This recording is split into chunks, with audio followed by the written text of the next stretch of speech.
Amen and amen, amen. Sibonga uNkulunkulu ngalokumangalisako bazalwane. Kube bekuya ngekuthi umuntu uyakhona kuhlabelela ngabe siyabonga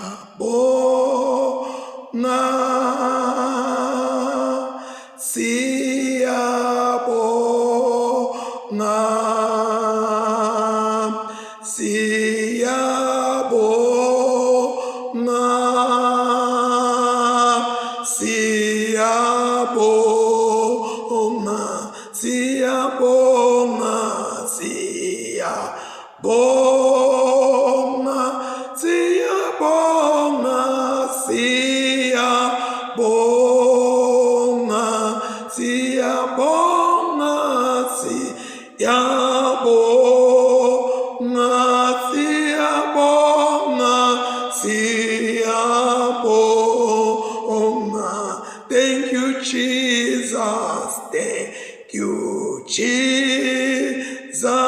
Thank you, Jesus. Thank you, Jesus. Thank you, Jesus. Thank you, Jesus. Thank you, Jesus. Nempela Nkosi siyabonga Nkosi, uthi umbhalo wemawuko nangingalibala wena simakathi ngakubongi, lulwimi lwami lungamane lunamathele elwangeni lwami. Athi uNkulunkulu wethu lomunye umbhali nangabe ngingabongi ematshe angamane angile angiqalekise, ngoba kukhulu longentele kona Nkosi emhlabeni. Ngisho njalo Nkosi kumunye namunye Nkosi lolandzela lolu hlelo, lo part of lo hlelo Nkosi, ngiyambongela naye Nkosi, nalongalulandzeli Nkosi naye ngiyambongela uNkulunkulu wekuthi umqinile uNkulunkulu kwade kwaba labanengi uNkulunkulu wethu lona amandla onke bendlule etiwombeni letimatima, kodwa Nkosi wabethwala labanengi Nkosi impilo bebayibona ibhala ita ku-0 ita ku-minus, kodwa wena uNkulunkulu watibonakalisa kwekuthi ungubani Nkosi etimpilweni tabo. Labanengi babothu lona amandla onke batikhanza namhlanjena basetindzaweni labangathizange sabake batiqabange bakito, kodwa Nkosi seloku umenabo Nkosi ubavikele babe siyathandaza ke Nkosi nakulesikhathi lesi.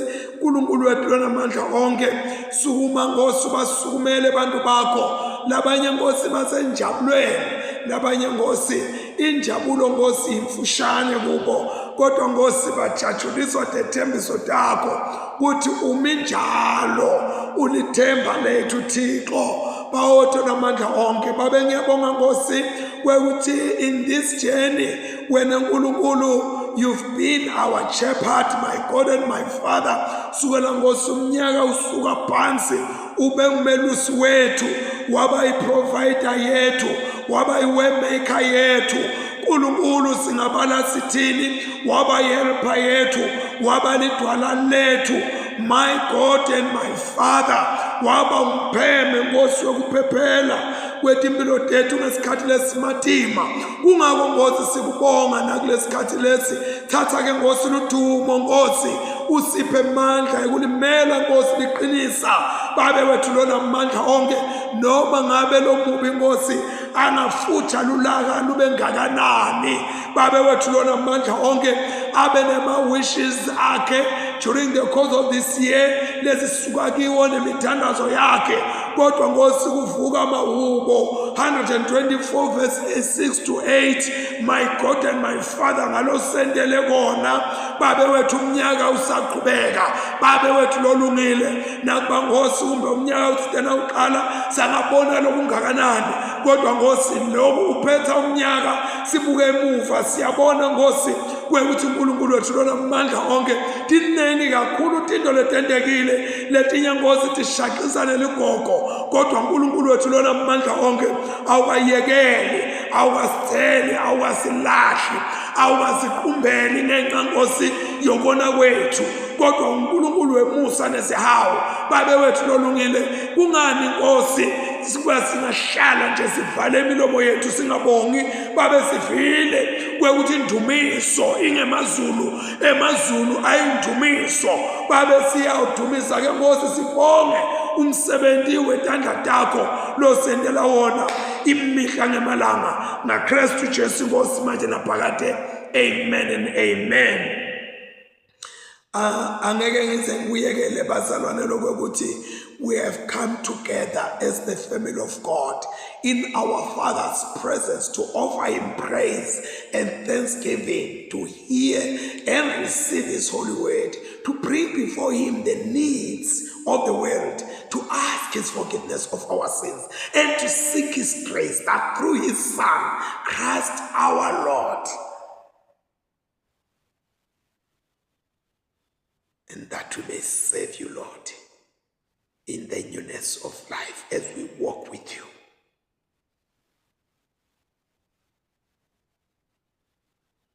Lord, we say this because you are the Almighty God, and all hearts are open to you.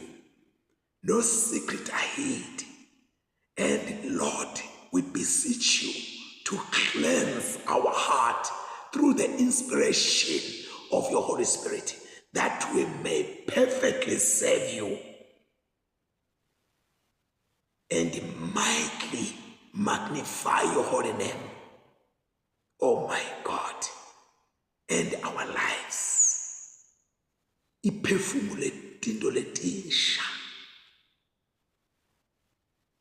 This is the day the Lord has made.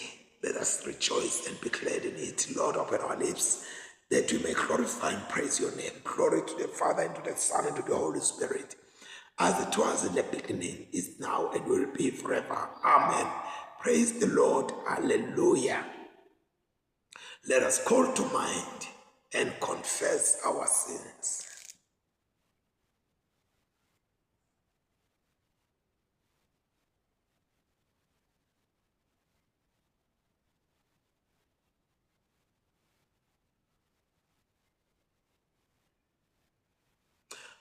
Almighty God, our Heavenly Father, in penitence we confess that we have sinned against you through our own fault, in thought, word, and deed, and in what we have left undone.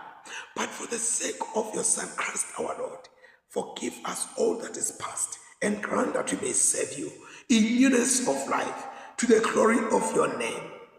Almighty God, have mercy on us, pardon our sins, and keep us in eternal life through Jesus Christ our Lord. Amen. Today I would love to start with this brief history for today, the 29th of December, which talks of Thomas Becket, Archbishop of Canterbury, and a martyr in 1170. As a young man, Thomas was the friend and favorite of King Henry II of England, who appointed him his chancellor, thus making him second only to the king in power and importance in the land. At this time, Thomas was a deacon, though his arrogance and luxurious manner of life likely suggested it. Then, through king's influence, he was elected Archbishop of Canterbury. Immediately, he became the reverse of his former self. He lived a life of prayer and great austerity, daily ministering with his own hands to the poor and sick who waited at his door. He and the king were both self-willed men and were soon involved in a violent controversy, since Thomas resented the king's attempt to interfere in the government of the church. For this he was exiled, and on his return to England, he was murdered by some of the king's men. He died a martyr for the church's right to be free from the state control. Then we read the appointed Psalms, which are Psalms 87 and 88. Simakadze ubeke likhaya lakhe etiwendzaba lengcwele. Emasango eSiyoni uwathanda kakhulu kunayo yonke imiti yakaJakobe. Maye kuhle lokukhulunywa ngawe wena khaya laNkulunkulu. Ngibala iRahabi neBhabhiloni emkhathini walabo labangadini.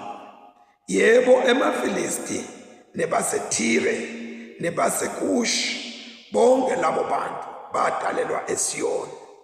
NgeSiyoni kuyawukhulunywa kuthiwe lona nalona badalelwa lapho, ngoba losethi kwako konke uyakuyiqinisa.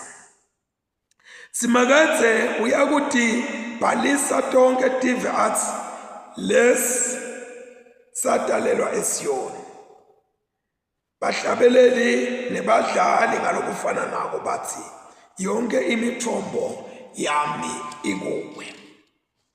Simakadze uNkulunkulu wensindiso yami, ngikhala kuwe imini nebusuku. Sengathi umkhuleko wami ungafikela kuwe. Beka indlebe yakho uve kukhala kwami, ngoba umphefumulo wami ugqwele insizi nekuphila kwami sekusondele ethuneni. Ngibalwa kanye nalabaqonze egodini, nginjengendvodza lete emandla. Sengibalelwa kulabafile njengalaba ulewe lesebahlala emathuneni. Bona labo longasabakhumbuli, yebo lesebanqunywa kuwe. Ungifake emgodini lojule unayo yonke, etindzaweni letimnyama nasetingungwini. Lulaka lwakho luyangisinza, emagagasi akho ayangicinzetela. Bangani bami ubakhweshisele kimi. Wangenta ngaba sinengiso kubo. Ngivalelekile, angikhoni kuphuma. Liso lami liyafa ngenxa yemsizi. Ngikhala kuwe Simakadze imini nebusuku. Ngiphakamisa tandla tami, ngikhuleka kuwe. Labafile uyabentela yini timanga? Bayavuka yini emathuneni bakudumise? Umusa wakho kungakhulunywa yini ngawo ethuneni?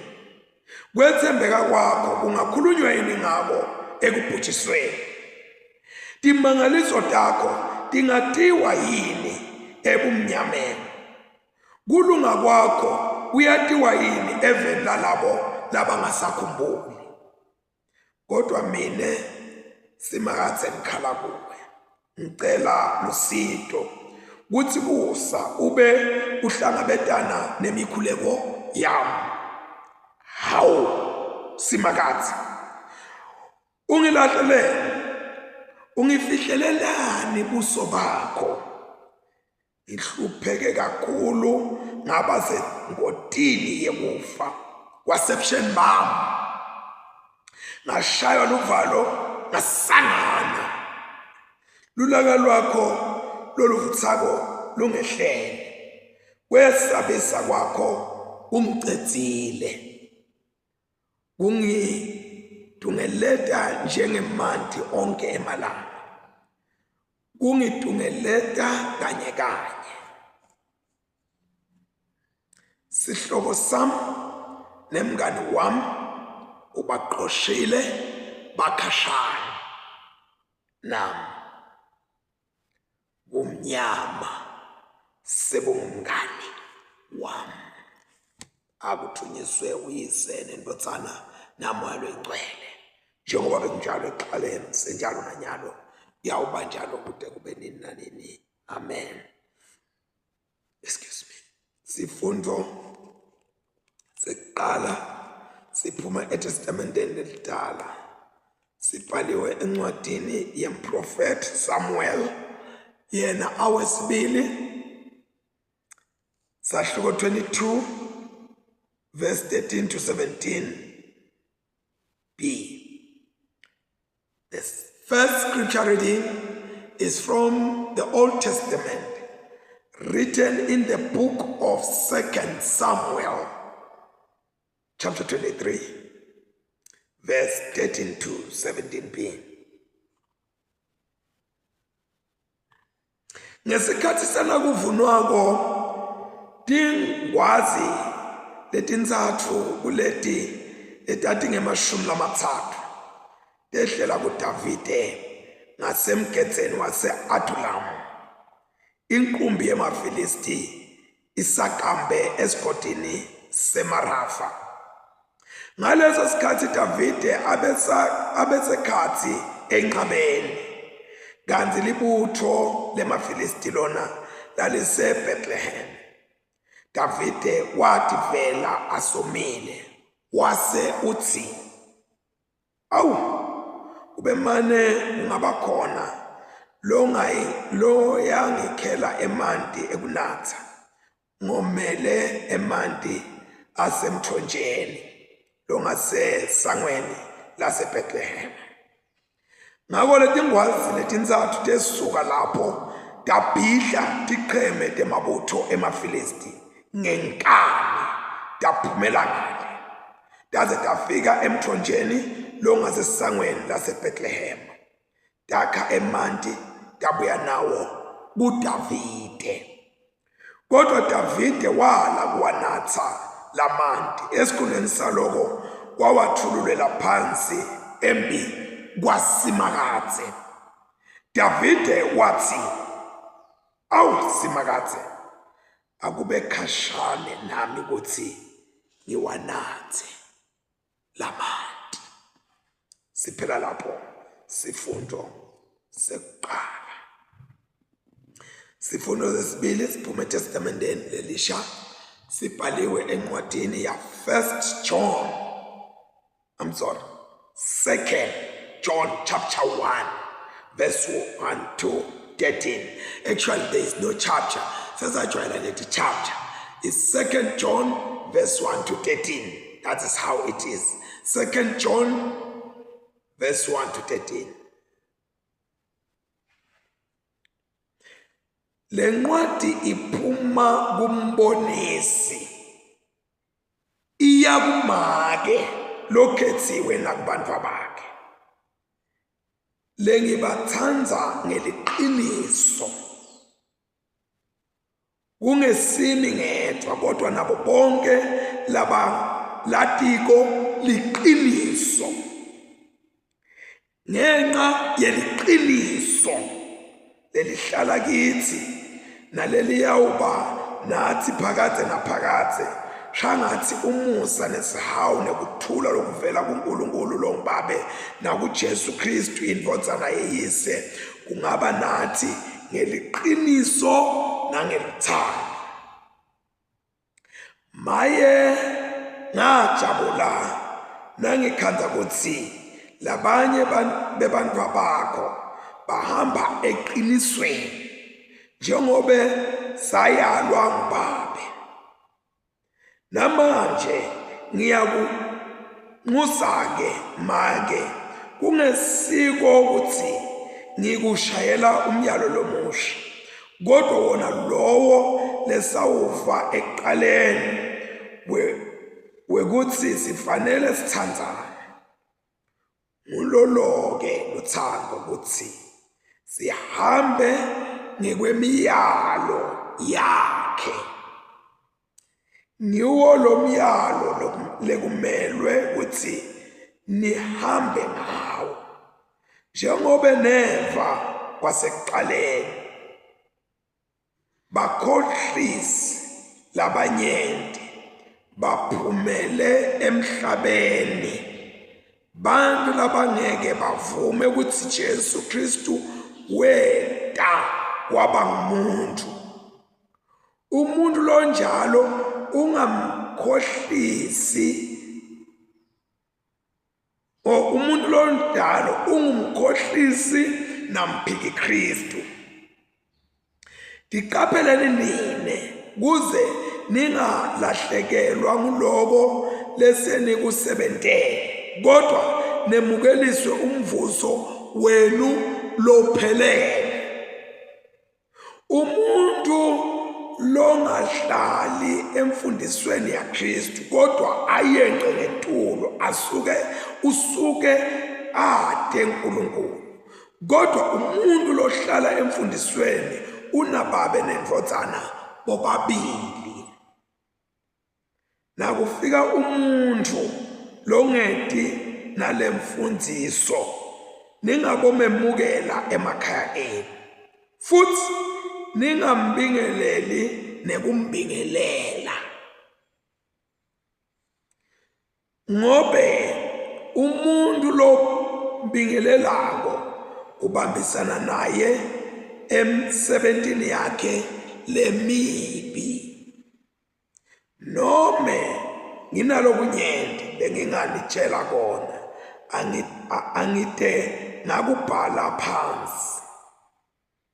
Kepha ngethemba ukuthi ngitawukuda ngitenibona, ngikhulume nani umlomo nemlomo, khona sitewujabula ngalokuphelele. Bantwana batsatseweni lokhethiwe bayakuhambisa. Siphela lapha sifundo sesibili. Let us pray. God Almighty, ngita kuwe Nkosi ekuseni ngivuma lukholo lwami phambi kwakho, ngikholelwa kulelivi wekuthi ngiyakholwa kuNkulunkulu uyise somandla, umdali welizulu nemhlaba. Ngiyakholwa uJesu Kristu indvodzana yakhe leyodwa inkosi yethu, weta ngamoya lwengcwele, wadalwa intombi Maria, wahlushwa ngesikhathi sebusa kwaPontius Pilate inkosi, wabethelwa eziphambanweni, wafa, wangcwatshwa, wehlela kulabafile. Ngelilanga lesithathu wabuye wavuka, wenyukela ezulwini, lapho ahleti khona ngesekunene seyise. Utawubuya ate kwehlulela labaphilako nalabafile. Ngiyakholwa kumoya lwengcwele nasebandleni lengcwele lekhatholika nasenhlanganweni yalabangcwele, kuthethelelwa kwetono, kuvuka kwemtimba nekuphila kwanini nanini. Nkosi uNkulunkulu, ngaleso sizathu leso siyacela ukuba usiphe isibusiso sakho, libandla lakho bungcwele, umhlaba kuthula, sive sakithi kulunga, bantu bonke kwathi umthetho wakho. Vikela emakhaya ethu, ikakhulukazi Nkosi kulesikhathi la khona umnyaka uyophetha khona. Uvikele lababuthakathaka, uphilise labagulayo, uthuthuthe labafako, usise sonke evukeni lokujabulisayo. Sikucela konke lokho ngaJesu Kristu inkosi lenemandla, ngoba wena Nkulunkulu ungemandla ethu. You God, you are our strength. Oh my God and my Father, at this hour sifuna ukubeka lokho Nkosi phambi kwakho, ukuthi you are our strength and our refuge. You showed that favor, you showed that part of your character when you protected the Holy Family while running for safety in Egypt. Lord, let this end of the year make you to be the strength of your church and a refuge of all those who call upon you and find true shelter in you, O God. As we pray, more especially for children, in the name of Jesus Christ of Nazareth. Kuthi boss, uyabavikela yesimakathe. Lokhu sikusho uNkulunkulu ngoba sithethe evini lakho ukuthi wena ungubaba wethu losezulwini, igama lakho lingcweliswe, umbuso wakho kawude, inzando yakho yenteke emhlabeni njengoba yenteke emazulwini. Siphe lamuhla kudla kwethu kwemalanga onke, sithethelele tona tethu njengoba nathi sibathethelela nabo labasolako, ungasingenise ekulingweni kokusisindise kulokubi. Oh my God and my Father, sisindise kuko konke lokubi lokubekwe endleleni yethu. Usivikele nasetilingweni Nkosi leti ngasishaya tisiqabanise nawe. Siyakucela lokho kuwe Nkosi kuba usendele kona, ngoba emandla nebukhosi neludumo nawo konke kungokwakho Nkosi ngoku kwanangu naphakade. My God and my Father, busisake Nkosi bonke abantu bakho, uNkulunkulu wethu kude lophila angigqamsheshe kulomhlaba noma angimankunyela walomhlaba, kodwa Nkosi bonke labaphila kulomhlaba noma ngabe unesihlalo noma unemfundo noma awutelwe mbani, liqiniso lithi Nkosi unjengemandi wona nasekachitheke phansi abangenakubuthwa. Ludumo ke lokufanele Jesu ngoku nangunaphakade. In Jesus' name, Father, we pray. Amen and amen. Siyabonga kakhulu bantwele. Sitawujika emakethe sibese siyabuya. Amen. Oh Jesus, oh Jesus.